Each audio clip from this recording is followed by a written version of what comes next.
Comment Jésus décrirait-il une vie réussie aujourd'hui? Quels conseils nous donnerait-il pour nous aider à construire ce bonheur auquel nous aspirons? S'il ne nous donne pas dans l'Évangile de réponse directement explicite, il a malgré tout transmis à ses disciples un grand sermon sur la vie chrétienne auquel nous sommes invités à puiser sans nous lasser. À 8 reprises, les béatitudes expriment différentes facettes du bonheur, sans doute bien éloignées d'une perception courante de celui-ci, mais constituant ensemble une charte pour notre vie chrétienne. Faisons-nous réellement des béatitudes une source d'inspiration pour notre vie? Reconnaissons qu'elles peuvent nous sembler difficiles en première lecture. Heureux les pauvres de cœur, heureux ceux qui pleurent, heureux ceux qui ont faim et soif de justice, heureux les persécutés par la justice. Quel étonnant chemin de bonheur que celui-là, en contradiction sans doute avec l'idée que nous nous en faisons. Là où nous attendions la sécurité, la paix, la joie ou l'amitié, nous trouvons l'épreuve, la persécution et les pleurs.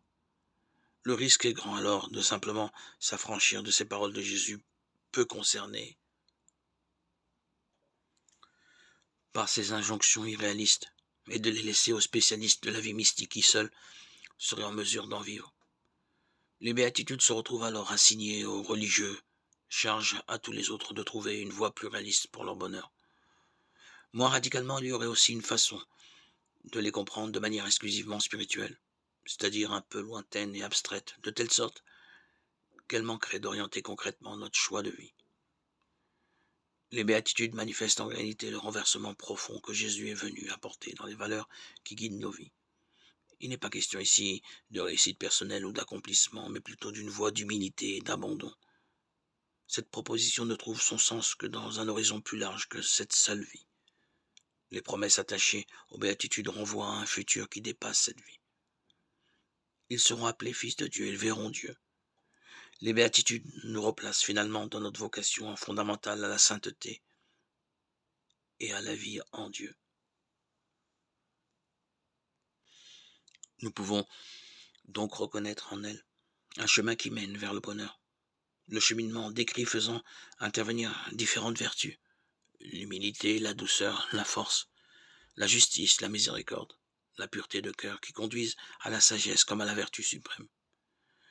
Les béatitudes se présentent alors comme une voie d'intériorisation de la loi qui n'est plus simplement un ensemble de préceptes extérieurs, mais l'œuvre de l'Esprit Saint répandue dans nos cœurs.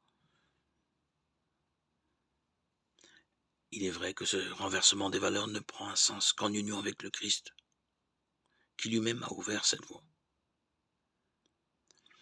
Nous sommes tous invités à nous nourrir de ce sermon de Jésus, parce que les béatitudes ne sont que la description d'un visage, son visage. Il y a ainsi un idéal souhaitable dans les béatitudes, un idéal qui nous dépasse certes, mais portant en lui une puissance d'attraction liée à la personne même de Jésus.